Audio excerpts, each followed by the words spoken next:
हाँ, वो तो मैं 4 दिन कंटिन्यूअसली वजीफा करी। तो उसके 4th डे शाम में ना पापा के दोस्त है, उन्होंने बोले कि उन्होंने देते पैसे, तो सडनली ऐसा इंतजाम हो गया, तो मैं ग्रुप में भी डाली थी ठीक कि है। सडन इंतजाम ऐसा कितना हो गया तो सिर्फ वजीफे की वजह से। हाँ, वो तो वजीफे की ही वजह से है सब कुछ। ये मनी दम भी वजीफे की वजह से है, तवज्जो ग्रुप भी वजीफे की वजह हम्म, से है। जब भी तो उसके अंदर हम टॉलरेंस नहीं है मेरे पास, क्योंकि वो हमारा ख़ानदानी काम है। लेकिन जो काम की बात ये है कि कितने पैसों का बंदोबस्त हुआ है। वो 40,000, 40,000।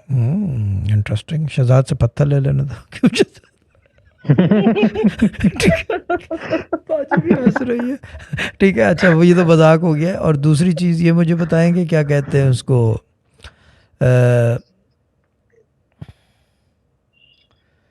शिफ्ट हो गए हैं अब?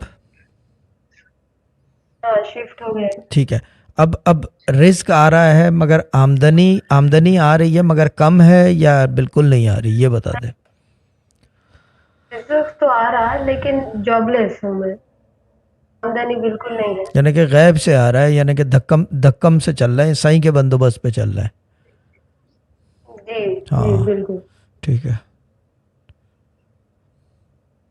नौकरी करने का इरादा है? हाँ, आशा सब ठीक सही। है। मनी दम में एक ही चीज़, मेरी नौकरी का बंदोबस्त कर दो, दैट्स ऑल। ठीक है ना? गायब से तो आता रहेगा।